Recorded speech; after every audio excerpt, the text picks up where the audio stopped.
Muy buenas tardes a todos los participantes.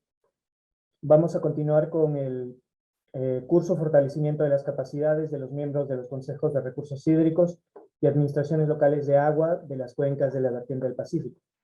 Nos hemos reunido hace una semana y continuamos con el módulo 2, Gobernanza del agua. La unidad didáctica número 6, Gestión de la información y comunicación para la construcción de consensos. En este momento vamos a iniciar la sesión número 12, ampliando un poco la información del módulo que tratamos la clase pasada. Antes de eso voy a comenzar a compartir mi pantalla. Muy bien. Por favor, Edith, me avisa si está siendo bien compartida la pantalla. Sí, a ver, se nota, pero se ve todas las otras láminas también. A ver, un momentito. Ya. Muy bien. Continuamos entonces. Antes, como habíamos visto la sesión pasada, hay unos aspectos a considerar para el desarrollo del curso. En principio, la puntualidad. Estamos iniciando casi con 1 minuto y medio de retraso, pero es necesario que cumplamos con todos los tiempos estipulados desde el inicio. Mantener el micrófono desactivado. Todos los asistentes, por favor, tienen que mantener el micrófono en silencio para poder escucharnos de manera fluida. Mantener la cámara encendida.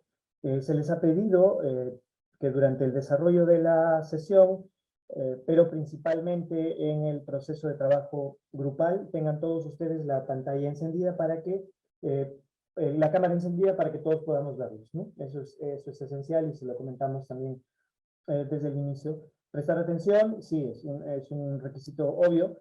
Identificación de zonas seguras, como habíamos dicho la semana pasada, y también a consecuencia de los múltiples sismos que ha estado ocurriendo estos días, ustedes antes de iniciar este proceso o durante el desarrollo de esta sesión, por favor vean qué zonas son seguras a donde quizás tengan que evacuar en caso de que experimentemos un sismo mucho más fuerte.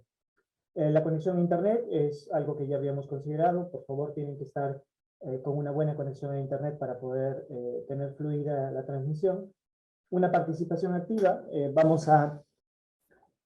Voy a solicitar en el transcurso del desarrollo de esta sesión a algunas personas de manera aleatoria su intervención para que podamos estar seguros de que hay una comprensión de lo que vamos exponiendo.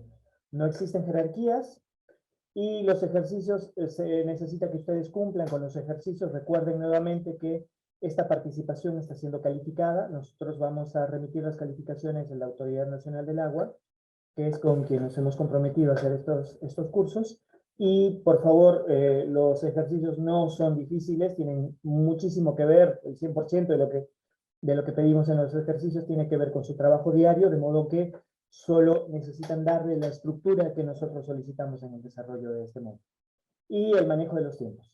El manejo de los tiempos es esencial porque, como ustedes han visto, el tiempo queda ajustado para la cantidad de contenidos y profundidad que pretendemos darle, así que vamos a hacerlo rápido sin necesidad de correr. Bien, comenzamos. Comunicación para la búsqueda de consensos. En principio, la semana pasada ya habíamos conversado de que una cosa son los datos, son elementos básicos o elementos muy concretos de los que no vamos a dudar que existen, ¿no? Ya ustedes han visto la semana pasada algunos ejemplos, pero los datos al interior de la institución tienen que transformarse en información. Información que va circulando dentro de la institución y que es la razón de ser de muchas de las acciones que ustedes toman, ¿no? Desde, por ejemplo, que una dirección específica emita un informe, ese informe tiene que estar sustentado en datos. Pero un paso más allá, y era lo que habíamos anunciado para el módulo de esta semana, es la construcción de comunicación, ¿no? Porque al final, y regresamos un poco al enfoque, ¿qué pasa en una cuenca? En una cuenca confluyen una multiplicidad de actores que no necesariamente están relacionados en la misma institución. Es decir, Podemos tener agricultores, podemos tener ganaderos, empresas extractivas, podemos tener múltiple cantidad de actores, ¿no? Entonces, en esa múltiple cantidad de actores, no todos trabajan en base a la misma directiva. Cuando ustedes, por ejemplo, hablan del Consejo de Recursos Hídricos, el Consejo de Recursos Hídricos tiene ya una serie de direccionamientos, ¿no? Un especialista, un administrador del Consejo de Recursos Hídricos no tiene que convencer a otra persona de hacer su trabajo o de tomar cierto alineamiento. ¿Por qué? Porque todo está estructurado, ¿no? Entonces, al interior de la institución funciona la información. Tú informas a determinada gerencia, personal, especialistas sobre el nivel de ejecución de las acciones, el nivel de cumplimiento de tus propias acciones, etc. Pero hacia afuera de una institución, las relaciones no están reglamentadas necesariamente. Sabemos que todos perseguimos un fin, pero ¿de qué manera logramos que todos hagamos las acciones para ese fin que decimos perseguir? A ver, vamos a revisar un poco más de los datos que hay aquí. Como ideas generales, comunicación efectiva es promover la participación activa de los actores de la cuenca y posicionar al Consejo de Recursos Hídricos, ¿no?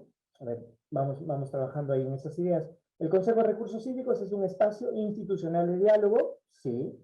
¿Existe la necesidad de mantener una participación activa de los actores que se traduzca en acciones efectivas para la implementación del plan de gestión de recursos hídricos? Efectivamente. ¿La comunicación facilita la participación, el diálogo de múltiples actores y la acción colectiva? Sí. ¿Se requiere contar con una red de comunicación? También. Todo esto son lineamientos que nosotros, por ejemplo, extraemos de documentos institucionales. Pero ¿cuál es la realidad? Si hablamos de los múltiples actores de una cuenca, por ejemplo, un actor como un productor ganadero, que tiene que limpiar sus corrales seguido porque si no los animales se le enferman, ¿no? Las vacas se pueden llenar de parásitos, etc. Pero que no tiene una manera más efectiva, por ejemplo, de limpiar los corrales que rociarlos con agua y drenar el desecho. La pregunta es, ¿qué hacen con ese desecho? En la mayoría de los casos, ese desecho es vertido directamente a una fuente de agua, ¿no? Entonces, ¿qué vemos ahí? En principio, la persona está actuando, digamos, por maldad, y ahí está una de las principales cosas que necesitamos analizar. Las acciones de las personas no están guiadas necesariamente por maldad, no es que quieran hacer daño a las otras personas de la cuenca. Las acciones están guiadas por el máximo beneficio o por desconocimiento. Entonces, el máximo beneficio es incluso peor que el desconocimiento. ¿Por qué? Porque si asumimos que una persona actúa en determinado lineamiento en contra de, por ejemplo, los intereses del resto de la comunidad, si esa acción va dirigida por desconocimiento, podríamos esperar que al conocer un poco más, es decir, por ejemplo, si este ganadero no sabía el daño que le ocasionaba al resto de usuarios de las aguas, al conocer ese daño podría cambiar su actitud, ¿no? Entonces, en el mejor de los casos, las acciones de los individuos que son nocivas para el resto del sistema van guiadas por desconocimiento. Y en la generalidad de los casos va guiada por situaciones de máximo beneficio, como por ejemplo, si es que este ganadero, estamos utilizando un ejemplo arbitrario, sabe que le hace daño al resto de usuarios de la cuenca, pero se pone a pensar en cuáles serían los costos que él tendría que asumir en caso de, por ejemplo, tratar las aguas antes de vertirlas, o si inicia un proceso de transformación, por ejemplo, con biodigestor de estas sustancias, que podría quizás generarle beneficio, pero para el que tiene que generar primero una inversión. Entonces, son dos situaciones completamente distintas en las que la comunicación completa funciona de manera completamente distinta. A ver, continuamos viendo las ideas que tenemos aquí en la diapositiva. Gestión de la comunicación interna es prácticamente la gestión de la información. brinda información básica elaborada por los miembros, etcétera, propicia la gestión del conocimiento, comparte y difunde información generada en el proceso de elaboración participativa del plan de gestión de recursos hídricos. Sí, o sea, hay un proceso de comunicación interna del Consejo de Recursos Hídricos de dar a conocer una serie de acciones a los otros actores para ir alimentando el proceso de formulación del plan de gestión de recursos hídricos. Por ejemplo, detengámonos en esa parte. ¿Y por qué se menciona? ¿No? Toda acción, por ejemplo, en el caso de la formulación del plan de gestión de recursos hídricos, tiene que ir discutida con los actores, pese a que no son los actores los que tienen que construir este plan. ¿Por qué? Porque en principio un plan tiene que responder no al ideal máximo que queremos para gestionar un territorio, ¿no? Me viene a la mente, he revisado planes de gestión de recursos hídricos, pero lo que más he revisado, y seguramente ustedes también en su vida profesional, los planes de desarrollo locales, ¿no? Que todavía se denominan plan de desarrollo local concertado. Y en esos casos ocurre más o menos el mismo desfase. ¿Y qué es el desfase? Que los planes, por tratarse de lineamientos de lo que quisiéramos lograr, generalmente ponen objetivos tan altos que podrían ser irrealizables, ¿no? Entonces, cuando un plan se aprueba y se publica, el resto de actores implicados en ese plan no logran sentirlo como propio, ¿no? ¿Por qué? Porque la cantidad de acciones detalladas en este plan que los involucran a ellos como actores podrían estar en un desfase o responder a un nivel de inversión desde el lado privado, por ejemplo, desde ellos, de los comerciantes, que no responde a una realidad, por lo tanto no se logra cristalizar, ¿no?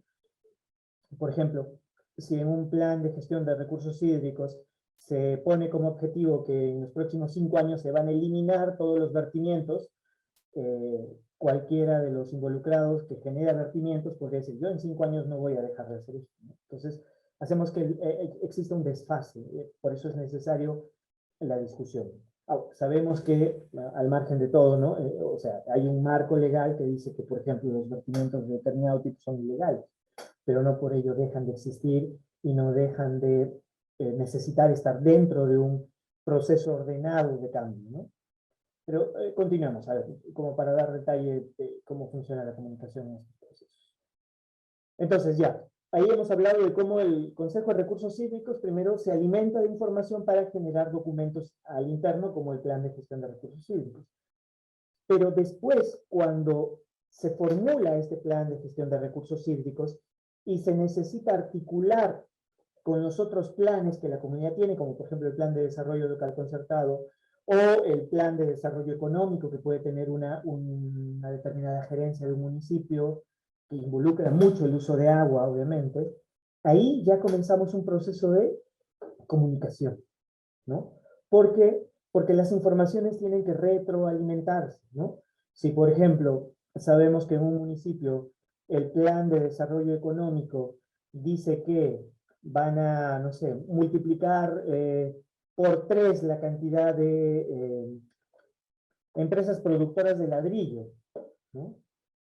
Y nosotros sabemos que las fuentes de ladrillo, ¿no? la arcilla, está dentro de cursos de agua, o sea, sabemos que van a tener que drenar sectores del río, van a extraer lodos, van a movilizar el fondo, ¿no? Entonces, ya ahí hay una necesidad, antes de que los planes estén expuestos, ya hay una primera necesidad de comunicación, ¿no? Una necesidad muy, muy urgente de comunicación. Porque, por ejemplo, un plan económico puede estar muy bien ajustado a las variables económicas, pero quizás no responder a las posibilidades ambientales de sustentarlo, ¿no? Entonces, otras ideas. Y aquí viene un ejemplo de cómo encaja, bueno, son 4 características que la comunicación debe tener. Primero, tiene que ser relevante, ¿no? Relevante es qué cosa es importante para mi interlocutor. Si yo tengo en desarrollo un plan de desarrollo económico del municipio y me piden información, ¿qué tipo de información puedo proveerles, ¿no? Si, por ejemplo, están hablando de aumentar la cantidad, la producción de ladrillo porque tienen una arcilla muy buena y esto, ¿qué implica eso para la cuenca, por ejemplo, ¿no? ¿Qué implica eso para la gestión de las riberas del río donde están esos yacimientos de arcilla? ¿O qué implica para el resto de la cuenca a nivel del abastecimiento, por ejemplo, de leña, ¿no? Entonces, ¿qué es relevante? Precisa, ¿no? La comunicación tiene que ser precisa, decimos. Ahora, ¿qué tan precisa tiene que ser? La precisión tiene que ver sobre todo con, no sé si ustedes lo han notado, pero a veces hay mensajes que son muy amplios, muy largos, cuando lo que necesitamos es una porción muy pequeña de ese mensaje y es lo que necesitamos para que la idea principal no se pierda en 2 o 3 párrafos, explicaciones, antecedentes, ¿no? No sé si les ha pasado a ustedes cuando leen un documento legal, ¿no? En vista que, ¿no? El título de la presentación en el libro, en el diario oficial peruano, ¿no? En vista que, ¿no? Los antecedentes tal, y considerando que, y pasas así 4 o 5 párrafos, o incluso 2 o 3 hojas, y recién llega la parte que dice, en vista de todo esto, se resuelve. ¿Cómo? Ese se resuelve es la idea principal de todo el antecedente. Pero si atendemos un documento legal, sus objetivos de información necesitan dar todo un contexto sobre el marco legal que defiende una determinada norma. Así que necesita todo ese contexto. Mientras que en una comunicación que lo que busca es una acción, es decir, comunicamos para que nuestro receptor de la comunicación responda rápidamente o cambie su actitud o incorpore un nuevo conocimiento dentro de su acción, necesitamos que el mensaje contenga rápidamente la idea principal, ¿no? Porque si no, se va a perder, ¿no? No todos los que leen son abogados, ¿no? Los que leen el diario oficial peruano y necesitan la información que ésta brinda para mejorar sus estrategias, sus propuestas o los documentos normativos con los que trabajan, bueno, pueden tener mucha atención de los elementos precedentes y después de la idea precisa. Pero en una comunicación ya entre dos instituciones que lo que busca es el cambio, necesitamos ser precisos. Y vamos a ver algún ejemplo de precisión más adelante. Oportuna. Y ahí está, si recuerdan el ejemplo de la semana pasada, ¿no? Teníamos dos situaciones. Una situación en la que se alertaba sobre el posible vertimiento de puntos contaminantes dentro de una cuenca y el otro sobre una lluvia que hacía probable la pérdida de infraestructura hidráulica. ¿Cuál es más urgente? ¿No? La oportunidad de un mensaje tiene que ver con la urgencia de reportarlo, ¿no? Con el caso de la contaminación, o sea, hay toda una serie de procesos porque tiene que identificarse a los infractores, analizarse las muestras, identificarse los puntos de vertimiento, y una serie de procesos que hacen como que extenso la trama, digamos, ¿no? En la que la comunicación tiene que ir circulando. Pero en el caso de un anuncio de lluvias intensas en los próximos 6 días que pueden poner en riesgo la infraestructura hidráulica, no podemos hacer un informe, enviar solicitud de acceso a datos a, no sé, a una empresa para ver si los datos refieren o no, contratar un consultor para que haga un modelamiento. No, no hay tiempo. Entonces, la comunicación tiene que ser oportuna. Tiene que llegar cuando se necesita. Por ejemplo, si tenemos una estimación de que el volumen de agua que vamos a almacenar en una represa no va a alcanzar para cubrir una campaña completa de los agricultores que dependen de nuestra represa, ¿cuándo tendría que llegar la comunicación? ¿Cuando ya han sido sembrados los campos o antes de que los agricultores decidan qué sembrar en base y para que tengan la oportunidad de cambiar de opción en caso de que puedan todavía sembrar algo con menos requerimiento de agua, ¿no? Y el último punto, adecuada. La comunicación tiene que ser adecuada. Hablábamos la semana pasada también, disculpen si no era con el grupo de ustedes, pero van a entenderlo perfectamente. Si tenemos un informe sobre contaminantes vertidos en una corriente de agua, tenemos el análisis de laboratorio y necesitamos comunicarle a la población sobre la posible contaminación de esta fuente de agua para lograr acciones. ¿Les vamos a mandar el informe de laboratorio? Obviamente no. No podríamos hacer eso porque ese comunicado, ese conjunto de información, de datos, no es adecuado para el receptor de esta información, ¿no? ¿Qué necesitamos? Necesitamos explicarle, por ejemplo, de qué manera si tenemos una concentración X de cadmio, cómo esa concentración está por encima del límite máximo permitido y qué efectos podría tener hacia su salud, ¿no? ¿Qué otras cosas necesitamos comunicarles, no? Si sabemos o no de la posible fuente de esa comunicación, si es relevante o no decirlo, tendría que ir ahí explicada.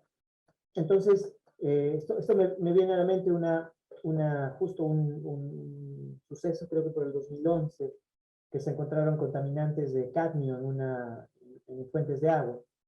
Al buscar la fuente, y en principio se le comunicó a la población sin mayores filtros, ¿no? No fue lo suficientemente precisa, no fue adecuada, y no se le mencionó lo más relevante. Entonces, en la misma cuenca había una construcción, ¿no? Una construcción que movilizaba tierras, etc. Entonces, hubo la ingrata situación de que las personas entendieron que era esta construcción la que los había contaminado de cadmio, cuando lo que se identificó después es que, por ejemplo, había basurales, ¿no? Que contenían pilas, por ejemplo, ¿no? Entonces, y había otras fuentes también en el río arriba, probablemente contaminantes. Entonces, Abel, disculpa, la batería de tu PC se está agotando. ay, perdona, gracias. Voy a aprovechar el trabajo grupal para ir por mi cargador. Entonces, tenemos ahora un trabajo grupal. Igual, la misma dinámica que la semana pasada. Tenemos un caso, y este caso tiene que ser analizado bajo estos cuatro factores, digamos, que tienen que ver con la eficiencia de la comunicación. Bien, si quieren elaborar un mensaje o de qué manera, por ejemplo, una situación es relevante o no para un actor. ¿Qué sería relevante? ¿Qué sería importante? Hablábamos del ejemplo de una comunicación sobre lluvias intensas, ¿no? Puede llegarme a mí esa comunicación, lluvias intensas. ¿De qué manera es relevante para un actor esa comunicación? ¿Para qué actor sería relevante enterarse sobre lluvias intensas? ¿No? ¿De qué manera es precisa? Indique cuál es la idea clave a transmitir al actor elegido. ¿Cómo puedo hacer precisa la idea? ¿No? Del conjunto de mensaje, ¿qué elemento es el preciso? ¿Qué necesito comunicar? Oportuna, ¿en qué tiempo? ¿No? Les decía, si es sobre una campaña agrícola, ¿cuándo tengo que hacer la comunicación? Antes de iniciar la siembra, ¿no? No vamos a comunicarles cuando ya a medio proceso de crecimiento ya comienza a escasear el agua. Ahora, también es importante si es que estamos o no en la condición de tener esa información, si logramos tener esa información, por ejemplo, de la disponibilidad de agua en una represa, y si sabemos cuánto consume la población. Y adecuado, ¿no? ¿Qué aspectos debería considerarse para que el mensaje sea adecuado?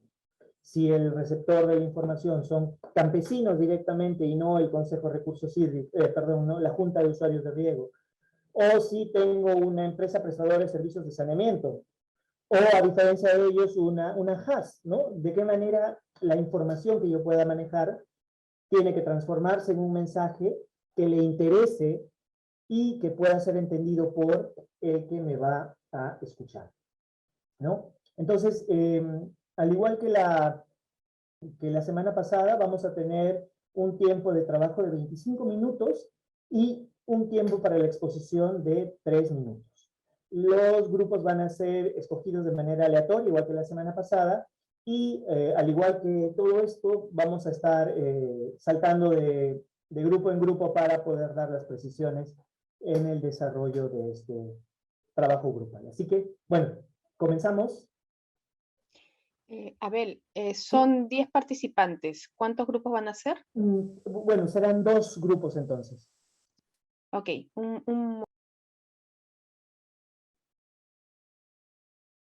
Más tiempo para todos. Vamos a poder extender un poco más la explicación entonces. Muy bien, vamos regresando entonces a la sala principal.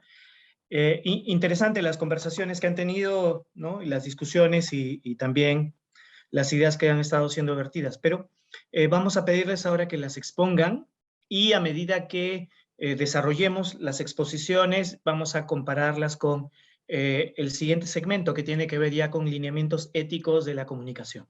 Bien, por favor, comenzamos en el mismo orden, primero la sala 1, y después la sala 2. ¿Ya escogieron a sus representantes? Por favor, adelante.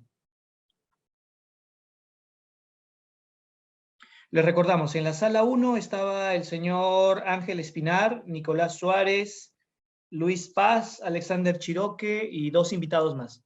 Sí, ahí va Luchito en representación. Perfecto. Con todos, el grupo número 1 nos tocó, ponle mute nomás.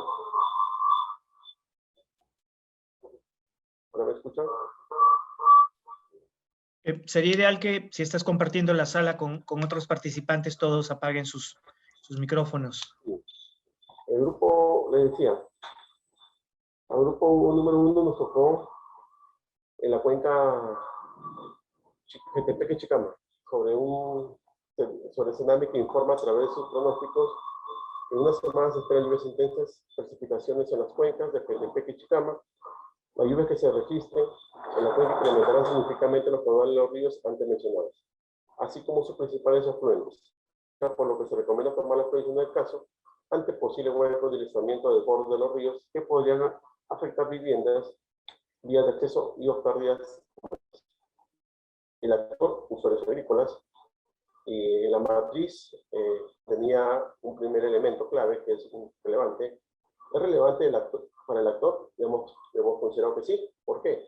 El incremento del recurso hídrico puede ocasionar afectación a los cultivos de los predios y las viviendas que colindan a los ríos y quebradas, ¿no? Y afectando, en este caso, los predios, los cultivos y lógicamente las viviendas, puede afectar también a su ganado, ¿no? Y a las propias viviendas, ¿no? También se puede dar un daño a la estructura hidráulica, a los canales, existen canales revestidos como no revestidos, igual a los caminos de acceso, interrumpiendo y dejando incomunicados algunos sectores del valle de Ichicama. Indique cuál es la idea clave de transmitir al actor elegido: la prevención y la mitigación de impactos negativos a la población urbana y rural, frente al incremento de lluvias, con lo cual genera un incremento de caudal de río. Cabe decir que estas zonas ya fueron identificadas en un trabajo previo que se hace cada unos años, y cada vez que hay una llamada, digamos así, de alerta por parte de INDECI y Tsunami, se trabajan y se actualizan los famosos puntos críticos con los gobiernos locales del valle. Lógicamente también ahí participa la Junta de Usuarios, que es en este caso, la Administración Local de Aguas, hoy en día la Secretaría Técnica, participa en ello con la finalidad de ver los puntos críticos y el apoyo por cada parte de actor, ¿no? También la gerencia de cultura participa, ¿no? Oportuna. ¿En qué momento sería oportuno transmitir un mensaje al actor? Inmediatamente emitió reportes también y con la información propia de la cuenca proporcionada por los actores. Cabe decirles que si es que ya lo viene pronosticando el tsunami, hay un trabajo diario que se menciona a través de la ANA, donde viene viendo el trabajo, y los mismos actores también tienen algunos información que nos puede servir para tomar decisiones. Entonces se transmite esto a la población urbana y a la población rural. Se debe utilizar medios de comunicación de mayor acceso, en este caso las plataformas virtuales, ¿no?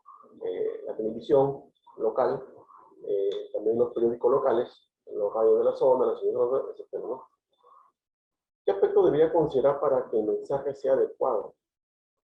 Precipitación, presencia de lluvias atípicas en el valle Jequetepe y Chicama, el caudal máximo que se espera con estos incrementos de lluvia y el tiempo que podría afectar a la zona, en este caso los valles de la Jequetepe y Chicama, ¿no?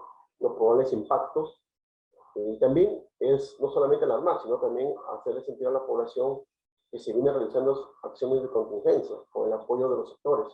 Lo dije hace rato, el Frente Especial, junto a usuarios, maquinarios, direcciones de agricultura, combustible, se comienza a mover material de acarreo con el fin de defender zonas ya identificadas.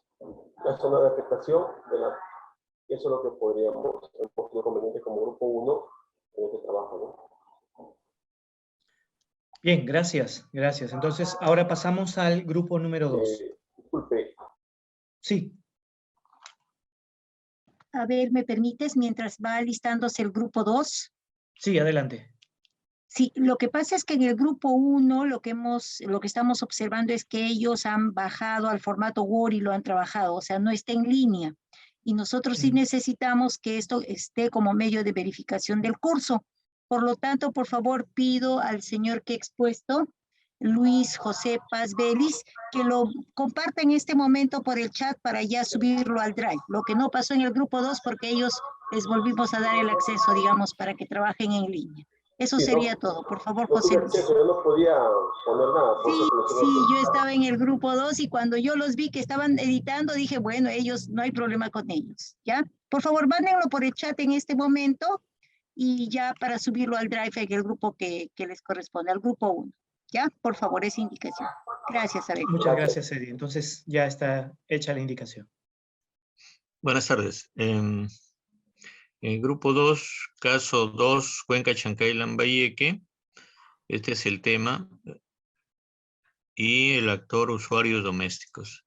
Respecto a este tema, entonces, el compañero, a ver, Humberto Nieto va a exponer.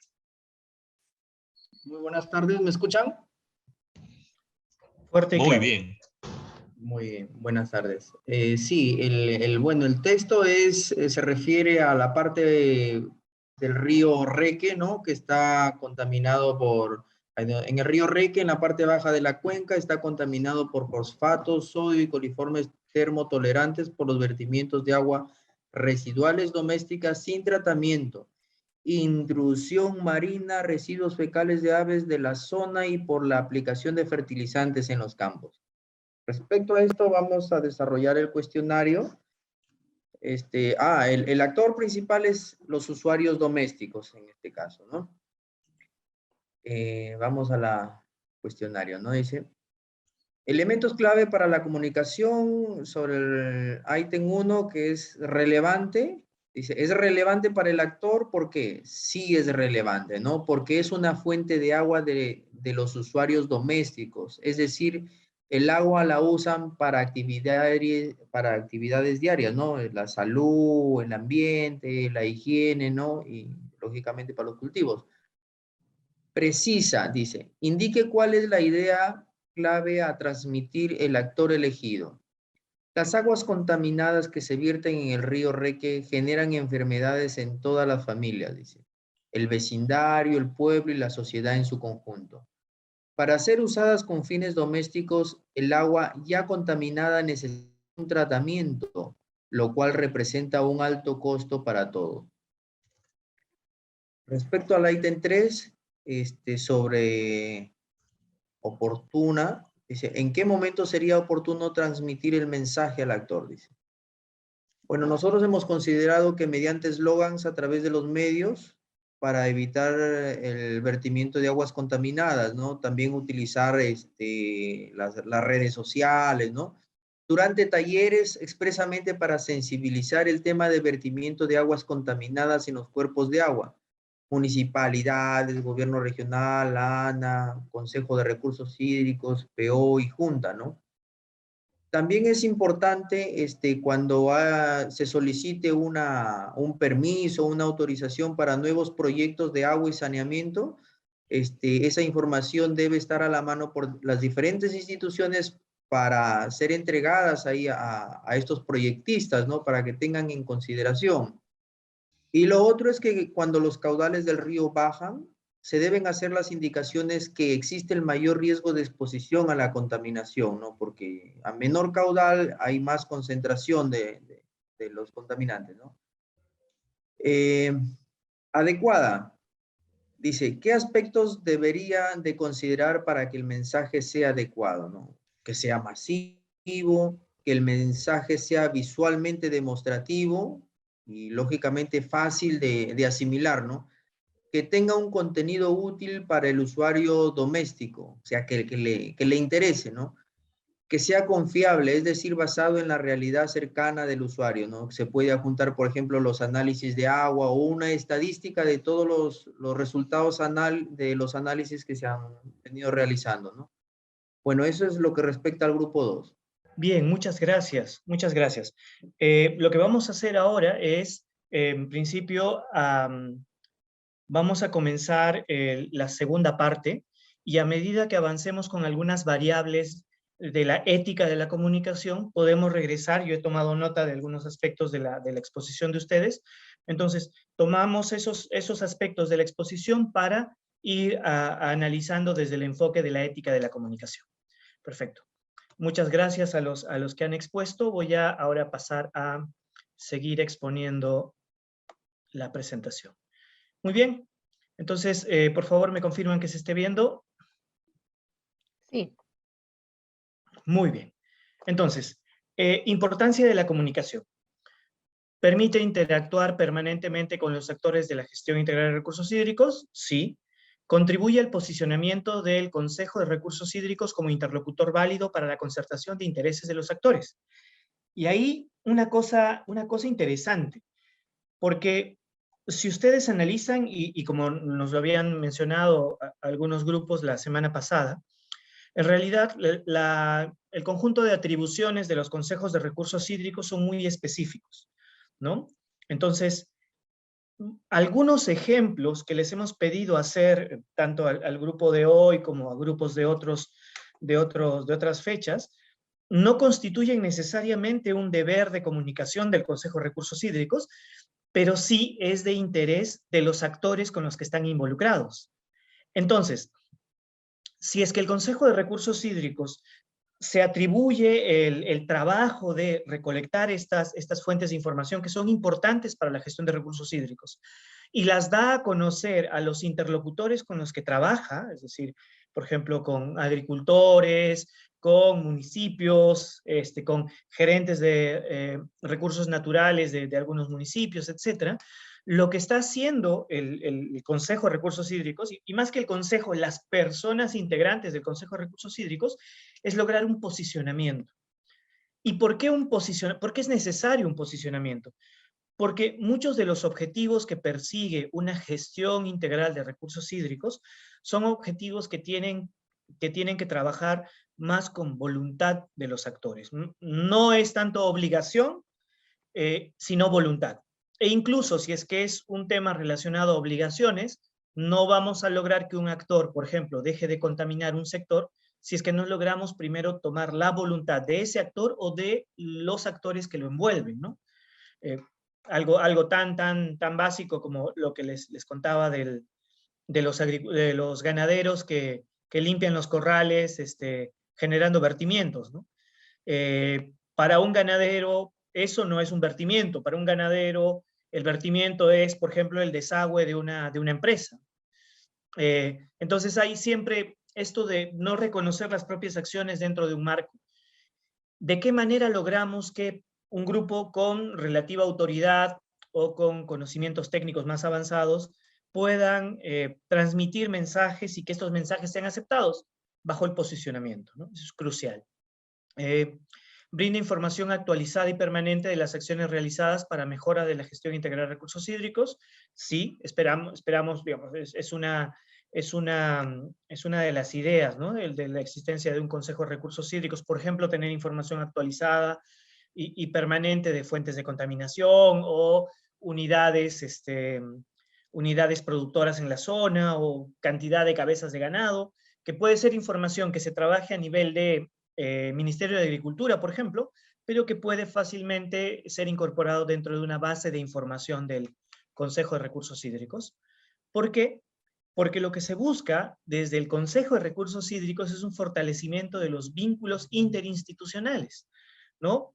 ¿Y por qué el fortalecimiento? Y esto es crucial. La semana pasada trabajábamos en la ciudad de Cusco un taller, otro tema, ¿no? Un tema más relacionado a gestión de riesgo de desastres. Tuvimos presencia de muchas instituciones, la Autoridad Nacional del Agua, etc. Y un punto en el que todos coincidieron es que uno de los principales problemas que tenemos en el país es que las decisiones territoriales han sido basadas en unidades jurisdiccionales, ¿no? Y entonces ustedes más que nadie saben que tenemos un río muy importante que se tiene que gestionar, y de la margen derecha hacia la punta de los cerros de la cadena montañosa o más allá, es un distrito, y hacia la margen izquierda es otro distrito. Incluso se pone más complejo si son un distrito de una provincia y otra provincia, o hasta si son dos regiones distintas. Entonces, la gestión territorial ha seguido este rumbo de jurisdicciones políticas, y el enfoque de gestión integrada de recursos hídricos es un enfoque que tiene que ver con un enfoque ya de cuenca, ¿no? Entonces, no hay otra institución a la que la interinstitucionalidad, los vínculos interinstitucionales le sean más favorables y más retadores que al Consejo de Recursos Hídricos, ¿no?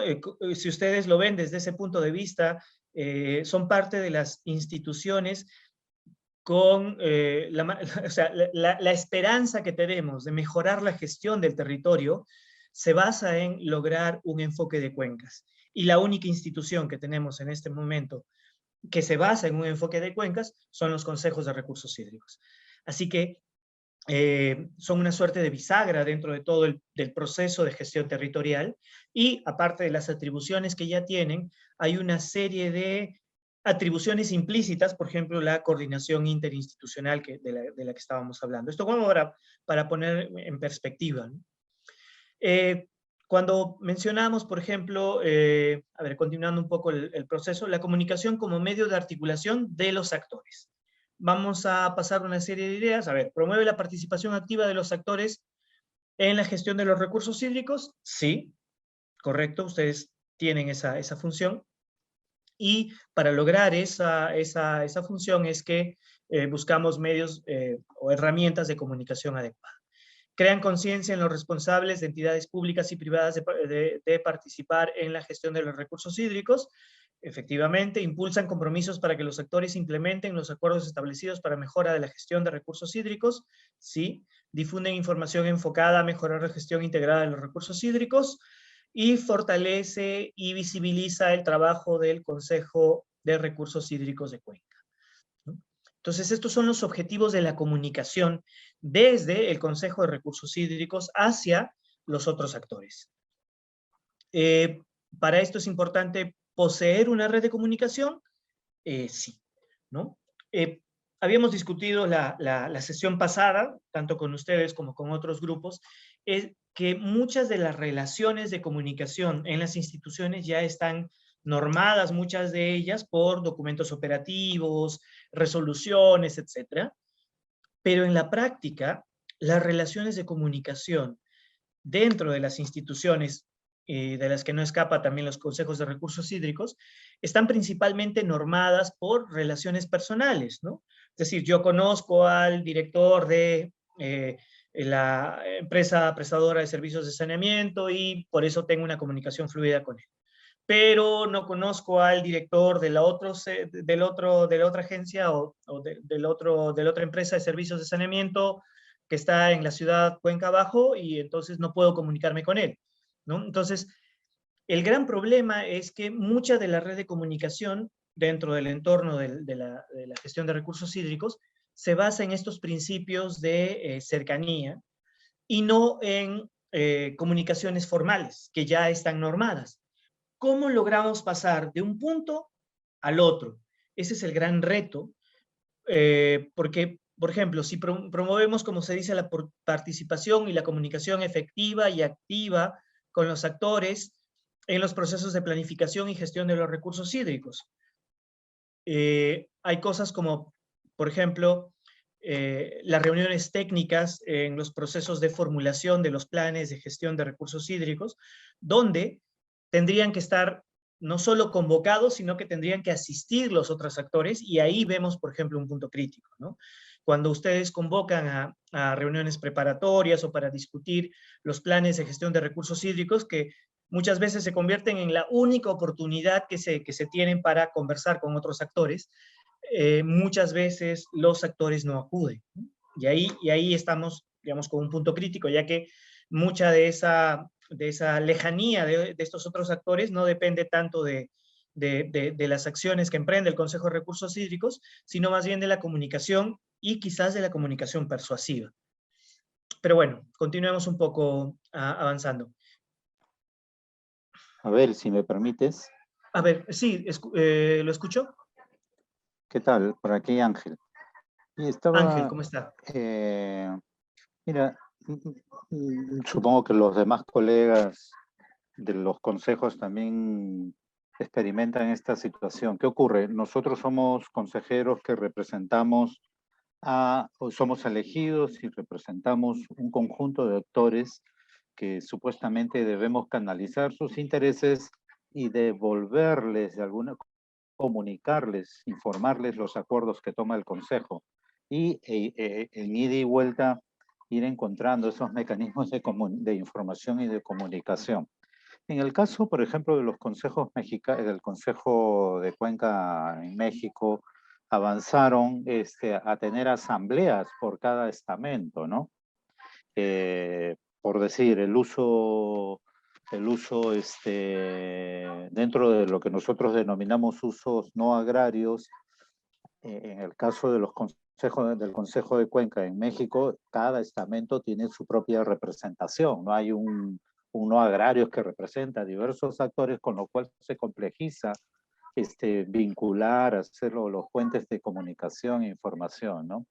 Entonces, bueno, estamos en el caso peruano, no tenemos asambleas de participación por cada estamento, pero sí creo que esta idea de la información, de la comunicación, debería ayudarnos a encontrar algunos canales de mejor acercamiento y tener al día a quienes representamos, ¿no?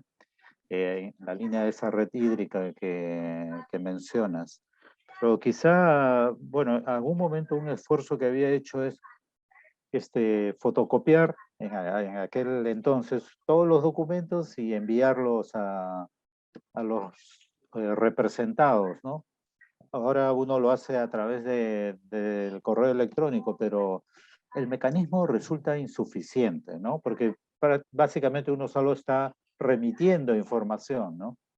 Y ahí creo que tenemos una serie de desafíos para poder avanzar en estos canales de información, de comunicación, ¿no?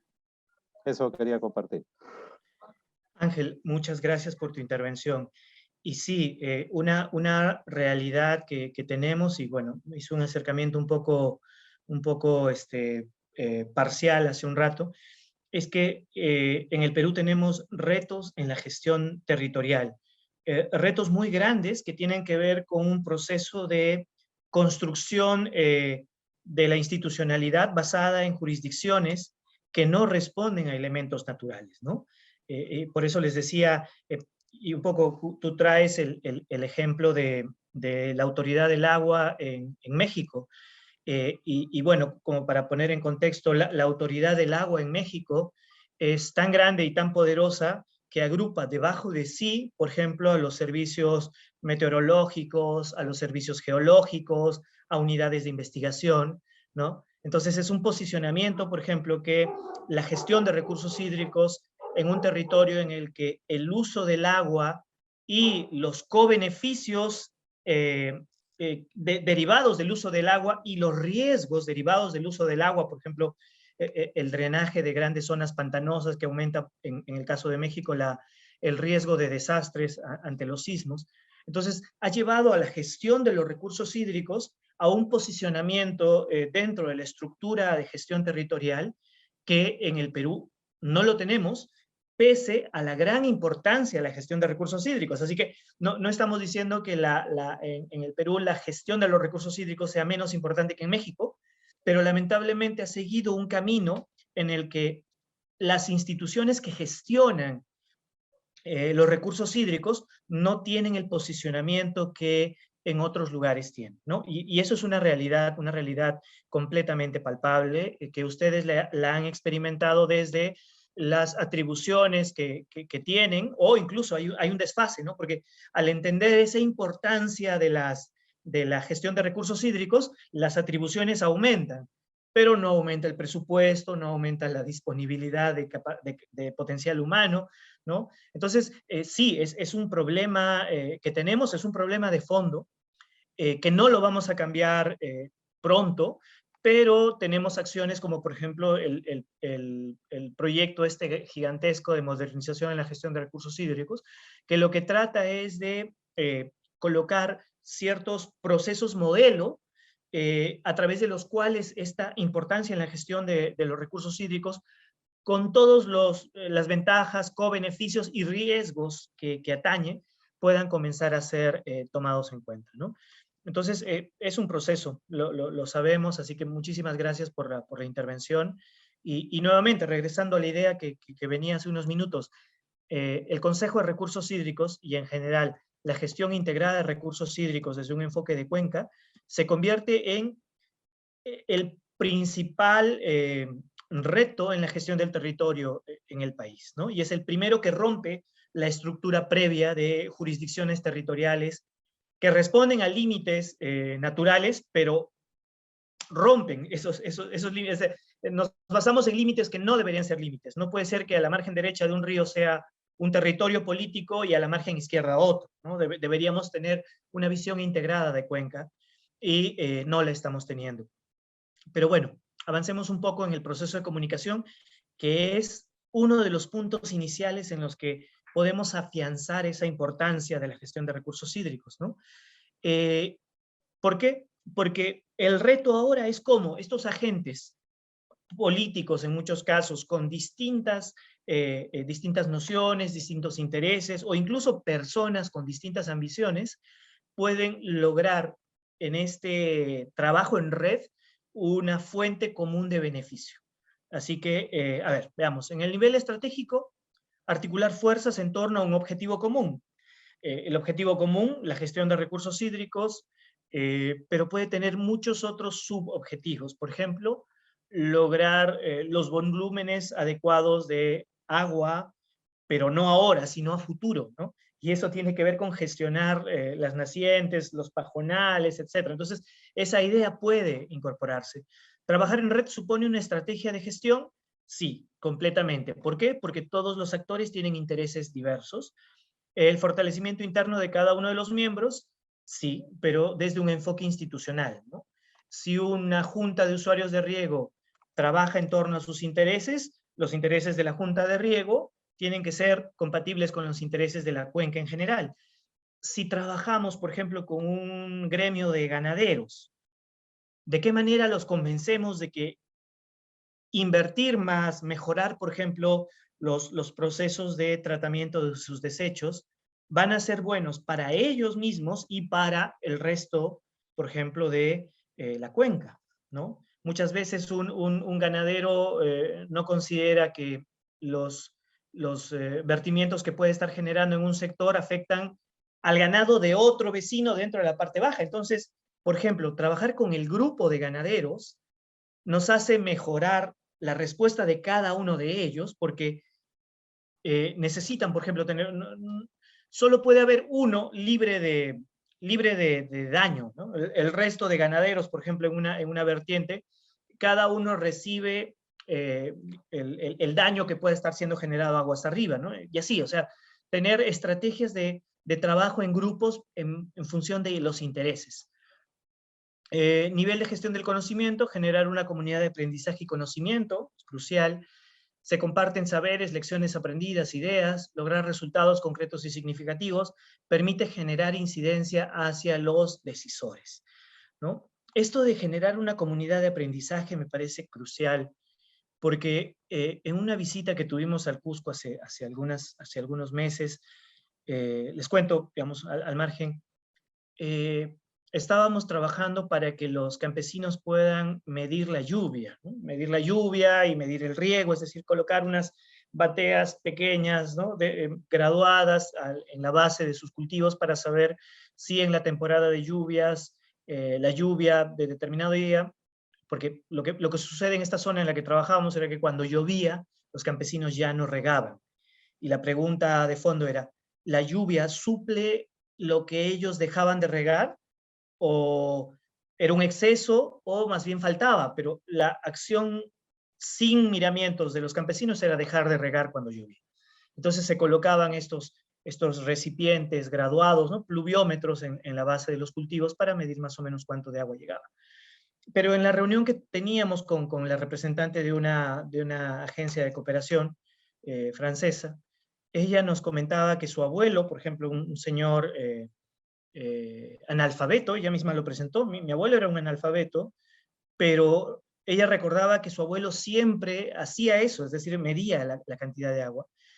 E indagando, se sabe, por ejemplo, en esta zona de Cusco, que también medían la lluvia hace algunas décadas, ¿no? Había vestigios de esa práctica, pero que se había perdido. Entonces, si logramos generar una comunidad de aprendizaje, un proceso constante de conocimientos, que no solo generen nuevos conocimientos, sino rescaten conocimientos y procesos que ya se han desarrollado, en base al soporte técnico, por ejemplo, de un grupo como el Consejo de Recursos Hídricos, entonces vamos a lograr ese grupo, ¿no? Una comunidad de aprendizaje en la cual las ideas y los mensajes que podamos compartir van a ser mejor recepcionados, ¿no? Y es crucial porque el proceso de comunicación no depende solo de cuán dispuesto está el que comunica, el que da el mensaje a simplificar su mensaje, que es, ¿no? algo que ustedes discutían hace un rato en el taller. Decían, no, oye, pero, por ejemplo, cuando hablaban de, sí, les vamos a dar la información en base a, señores, hay un caudal máximo al que va a llegar el río, y alguien en el grupo decía, pero no les podemos hablar de caudales máximos, porque ¿qué diferencia va a haber para ellos de saber si el río va a cargar 120 metros cúbicos por segundo o 180 metros cúbicos por segundo? ¿Qué información le estamos dando con eso? En cambio, si cambiamos el mensaje a decirles, señores, el sector tal del puente, no sé, el puente Santa Rosa y las casas cercanas a ese puente van a inundarse posiblemente con la crecida que está llegando. Entonces estamos llevando a un nivel concreto el mensaje.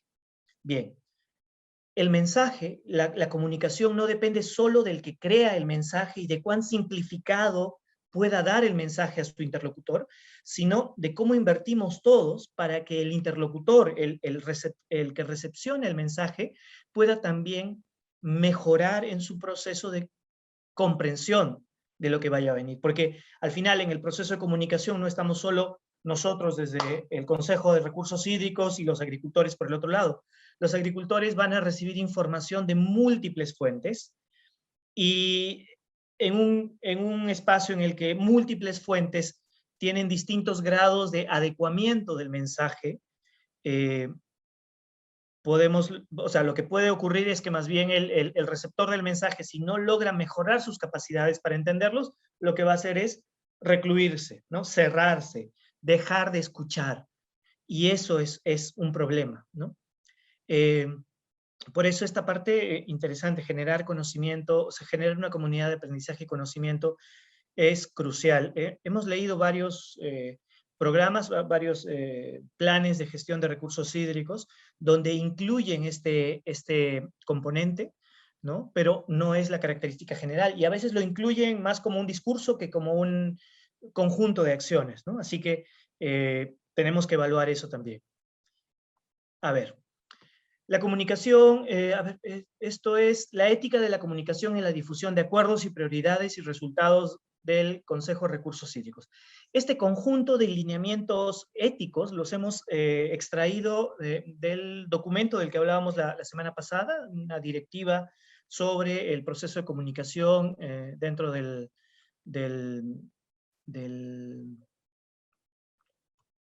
sistema de información sobre recursos hídricos. Entonces vamos a hacer un recuento rápido de estos lineamientos, ¿bien? Comunicación en sentido amplio, correcto, ¿no? La comunicación tiene que tener un sentido amplio. ¿Por qué? Porque al proyectarse hacia la comunidad, en el conjunto general de usuarios, vamos a lograr que ellos recepcionen, por ejemplo, mensajes que pueden interesarle a otros miembros de la comunidad, ¿no?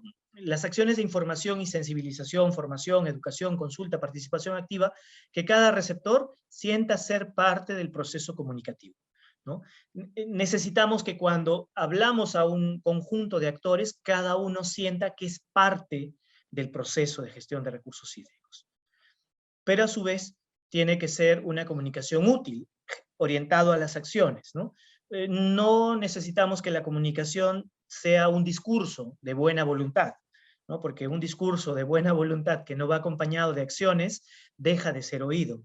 Entonces, orientado a las acciones. Comunicación universal y específica, y esto podría resultar a veces, ¿no?, entendido como de manera contradictoria. ¿Por qué? Porque a la vez que necesitamos que sea universal, es decir, que todos los componentes de mi grupo objetivo reciban información, necesitamos que cada uno de ellos esté en la capacidad de entenderla. Es decir, necesitamos que el mensaje sea tratado para que pueda ser fácilmente entendido. Y tiene que ser bidireccional. Esto es una cosa interesante porque les mencionaba, bueno, tenemos procesos relacionados a gestión de riesgo de desastres, sistemas de alerta temprana, etc. Y cuando nos acercamos a las instituciones y la manera como desarrollan sus procesos de comunicación, nos damos cuenta que son unidireccionales. ¿En qué sentido unidireccionales?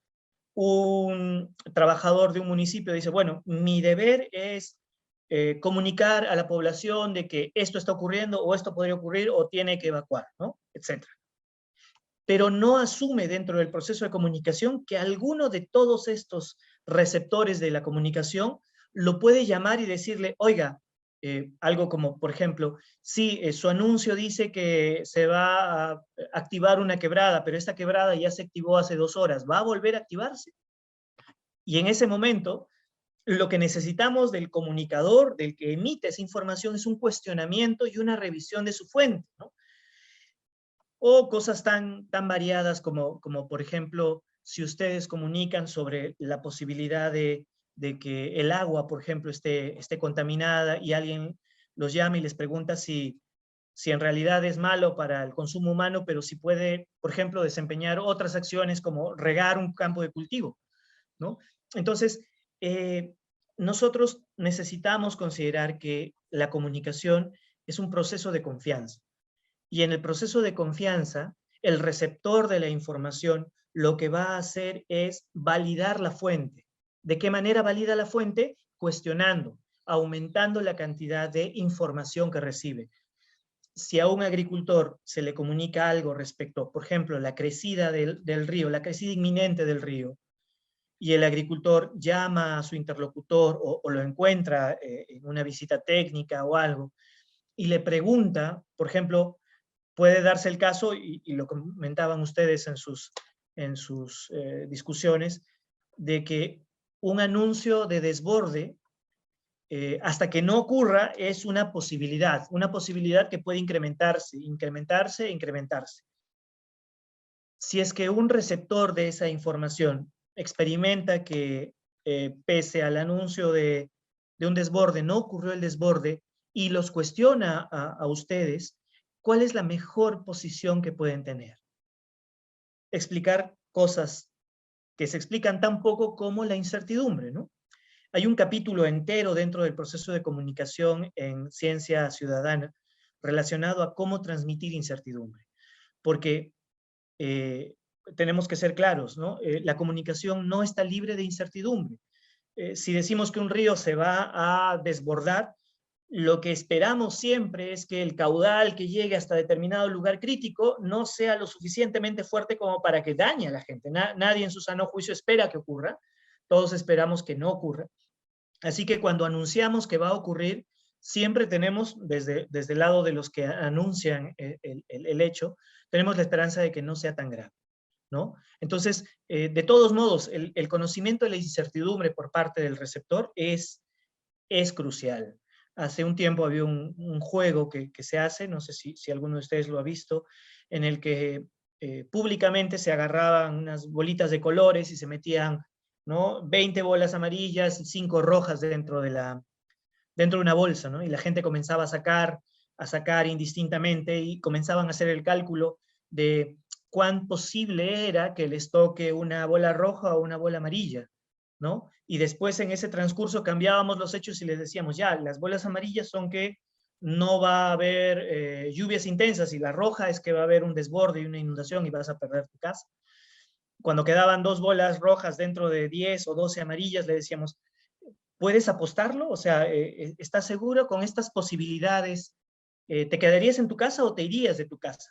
¿No? Y la gente comenzaba a entender el nivel de incertidumbre, que es casi un juego, pero cuando tú anuncias algo no es porque esté ocurriendo, porque aún no lo sabes, pero puedes saber cuánto antes está. Y eso es el proceso de la comunicación bidireccional. La incertidumbre dentro de muchos otros aspectos, ¿no? Estar listos para dialogar con el receptor de la información, que en ese caso ya no es solo un receptor de la información, sino es un actor del proceso de comunicación. Comunicación integral, en todas las fases y situaciones de la planificación y la gestión de la cuenca. Sí, integral, lo mencionábamos hace un rato, ¿no? Cuando ustedes desde el Consejo de Recursos Hídricos son invitados a las ruedas de discusión de la formulación de un plan de desarrollo económico, por ejemplo, de un municipio, ¿no? No solo llevan ustedes la posición del Consejo de Cuencas, del Consejo de Recursos Hídricos, sino están prestos también a recepcionar necesidades, porque al final los otros actores, por ejemplo, los que intervienen dentro de un plan de desarrollo económico, son los actores que van a ser partícipes de un plan de gestión de recursos hídricos. Así que necesitamos estar de acuerdo y entender qué hace uno y qué hace el otro. Comunicación transformadora. Promueve el pensamiento crítico e innovador. Y esto se relaciona un poco con esto de la comunicación bidireccional, porque no hay innovación sin retroalimentación, ¿no? Si es que estamos en un esquema en el que nosotros mandamos comunicados y esperamos que quien lo reciba responda y cambie su actitud, no vamos a lograr nada, porque al quitar la retroalimentación del proceso, evitamos o nos cerramos a tener un pensamiento crítico. Entonces, esa parte es crucial, ¿no? ¿Cómo lograrla? Esos son los grandes retos. Pero como inicio, regresando a una idea de algunas diapositivas hacia atrás, logramos una transformación si es que establecemos vínculos de diálogo destinados a entender al otro y de que el otro entienda también nuestra posición. Comunicación con valores promueve el pensamiento crítico e innovador con base argumental en el principio de sostenibilidad del agua y con profundo respeto hacia los receptores. Esta parte es crucial, ¿no? Hace algún tiempo habían análisis que hablaban, por ejemplo, de qué tan perceptible para los usuarios del agua es el problema, por ejemplo, de la contaminación, ¿no? Porque hay personas que pueden continuar utilizando el agua tal y como estaba, tal y como la usaban hace 10, hace 15 años, y cuando, por ejemplo, por parte de procesos de gestión de recursos hídricos, se va a canalizar el agua, se va a colocar plantas de tratamiento, y eso va a acarrearle costo a ellos, lo que dicen es, voy, pero el agua estaba bien, ¿para qué la cambian, no? Entonces, ¿cuánto puede o no percibir una persona sobre la variación en las condiciones de calidad y cantidad de agua, ¿no? Porque en base a eso vamos a poder transmitir las ideas de sostenibilidad, de uso adecuado de los recursos. Es en sí un reto y depende de cómo, por ejemplo, esos informes relacionados a la sostenibilidad del agua, que muchas veces tienen que ver con condiciones de los ecosistemas altoandinos, con estado de los puntos contaminantes, etc. ¿Cómo logramos que ese mensaje llegue hasta la persona y entienda la importancia de, por ejemplo, dejar de comprar en algún vivero, ¿no? A veces las cosas tan alejadas. Si hay viveros que hacen explotación de los páramos o quitan el pajonal para tener esta tierra muy rica en nutrientes, y le explicamos a los usuarios en las ciudades que hay esta relación, necesitamos creer y proponerles a ellos que a través de su consumo responsable esa explotación puede cambiar, ¿no? Pero es justamente cómo nos proponemos nosotros como gestionadores de la información, cómo nos proponemos construir mensajes que puedan ser entendidos y que puedan ser valorados por la población, ¿no? Y eso es crucial, ¿no? Por ejemplo, tiene que ver con los vertimientos también. Bueno, entonces, si hubiera algún comentario mientras, yo voy a estar hablando un poco sobre el ejercicio que esperamos que ustedes resuelvan. Bien, este es el trabajo final y es un trabajo individual. Este trabajo va a consistir, por ejemplo, en identifique y presente brevemente un caso de tu cuenca, ¿no? En el caso de ustedes, la cuenca Chancay-Lambayeque, sobre el tema de agua que haya aparecido en medios de comunicación o en espacios institucionales y complete la matriz de trabajo, ¿no? Esa matriz de trabajo, a ver, si regresamos un poco en la presentación, la matriz de trabajo era esta de acá, ¿no? Porque en cada caso que ustedes puedan recoger, necesitamos ver, primero ustedes escogen, bueno, creo que tenemos propuesto, pero hay un actor crucial, para el que la comunicación es relevante, tiene que ser precisa, oportuna y adecuada. El mismo ejercicio que hemos hecho ahora de segmentar estas 4 categorías, se lo vamos a pedir a cada uno de ustedes, de los presentes. A ver, continuando un poco con la descripción del ejercicio. Entonces se completa la matriz de elementos claves para la comunicación y a través del enlace asignado para su respectiva cuenca, ¿no? El trabajo es un insumo para la evaluación de su participación en el curso. El trabajo debe ser enviado para su calificación al correo de la licenciada Edi Palomino y el plazo de entrega será hasta 24 horas antes de su siguiente sesión, que para este caso sería la sesión número 13, si no me equivoco. Así que yo quería un poco comentar algunas de las cosas que se estuvieron discutiendo en los casos, cuando estaba pasando por las salas. Una de las cosas interesantes, y que creo que ya la estaba diciendo, era cómo formulamos un mensaje a la población en función de cosas que nos interesan a nosotros o que creemos que son importantes para nosotros. Por ejemplo, en el caso de la inundación, ¿no? Alguien decía, lo mencioné así, sobre cómo puede o no ser perjudicial para ellos que el río crezca en X metros cúbicos por segundo, ¿no? ¿Ustedes creen que esa información podría ser relevante para ellos? La información es relevante, perdón. El mensaje es revelador, ahí iría la idea, ¿no? Y el mensaje probablemente no sea revelador porque necesitamos centrarnos en la capacidad del interlocutor de recepcionar ese mensaje,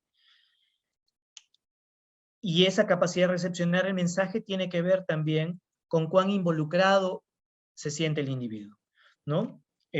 Hace un momento también en ese ejemplo decían, ya, pero podemos decir en qué sector es probable que desborde, ¿no? Y ahora, ¿pero qué puede ocurrir si decimos en tal sector va a desbordar? Vamos a tener alarmadas a las personas de ese sector y probablemente a quienes no están en ese sector los vamos a tener relajados y tranquilos, ¿no? Es una posibilidad. Otra de las posibilidades que decían en un grupo era, ya, pero hablemos entonces de la comunidad en conjunto, en lugar de segmentar a qué actor, a qué persona específicamente podría afectar o a qué grupo, hablar de pérdidas que podría acarrear a la comunidad. Y sí, a veces la estrategia también puede ser hablar más en función de la comunidad que de individuos específicamente, pero a lo que vamos es que siempre necesitamos concentrarnos sobre todo en lo que pueda ser entendido por los interlocutores, ¿no? Un poco ampliando esto, quería ver, creo que hay alguna pregunta sobre los ejercicios. Si hubiera alguna, por favor, estamos para escucharlos. Si no, bueno, ya estaríamos cerrando esta vez la presentación. Así que, licenciada Edith, por favor, creo que sí tenía usted una aclaración.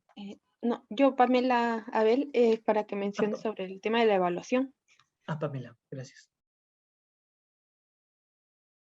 Ya, adelante, sí.